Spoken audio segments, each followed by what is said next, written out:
Hey everybody, it's Julie. I hope you're having a good week. It's hump day when I'm recording this, but I posted something this morning, so I probably won't post this right away. But having a pretty good week. I've de-stressed a lot, which has felt really good. Done a lot of yoga, things like that. So far so good. I'm coming back down, so that's good. But today, I want to talk about being a non judgmental witness of yourself and your life. Quite frankly, everything, but we can really start inside. And some of just the most one of the most beneficial parts of my spiritual practice has been being that non judgmental witness of what's going on in my head and just how I act in the world. And it brings this sense of incredible self awareness, self compassion, and really helps you figure things out. And so, in A Course in Miracles, we learn about the ego. And so we have our inner guide voice, our intuition voice, our caring, nurturing, loving voice, and then we have the ego. And the ego is that bitch voice, quite frankly, that voice that judges other people, that voice that judges you, that voice that makes you super stressed out all the time and compares you to other people, that voice that makes you think you're separate from other people. That's the ego. But so many times we don't even know this exists. Like before really starting to study the course and well, quite frankly, it was Gabby Bernstein's teachings that really got this into me, and now I'm studying the course, was to start recognizing that voice. Because so many of us go along our daily lives and we hear those crazy thoughts that just churn in our head, and we have no idea that it's even there. So, something I encourage you to do is to start recognizing that, to kind of listen to your thoughts sometimes and be like, okay, that thought, what did that sound like? That was that coming from a loving place, or was that coming from a place of fear and separation?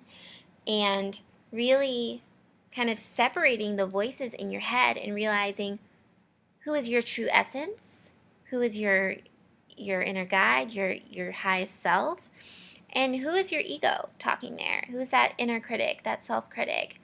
And whether it's a couple minutes every day, just try and recognize what's going on. This was huge for me. I had started this before my recovery, but in my recovery, I realized that my ego voice was really my ED, what I call my ED voice, and some people would call it Ed. Some people call it Anna. But that recognizing that voice is separate from yourself, and that's another character, that's another thing, and like obviously it's within us, but that is not our true self, and it's not real, it's not true. And so like when I was going through my eating disorder recovery, all these things like you're so fat, count these calories, control that, like blah blah blah, like that would be my ED voice all up in my head, and I had to start to recognize that, like, okay, that's my ego, that's my ED voice, that's not me. And it's just so powerful to start witnessing, and it literally something I do every single day now is I just witness what I'm thinking and how I'm prematurely judging other people. Today I was in a work situation where people had been talking and said that one particular person was really, really hard to work with. And I just found out that I was going to be working with them. And I saw myself being like, oh my God, I have to tell everybody about this. Like, how do I prepare? Like how do I handle this person? Blah, blah, blah.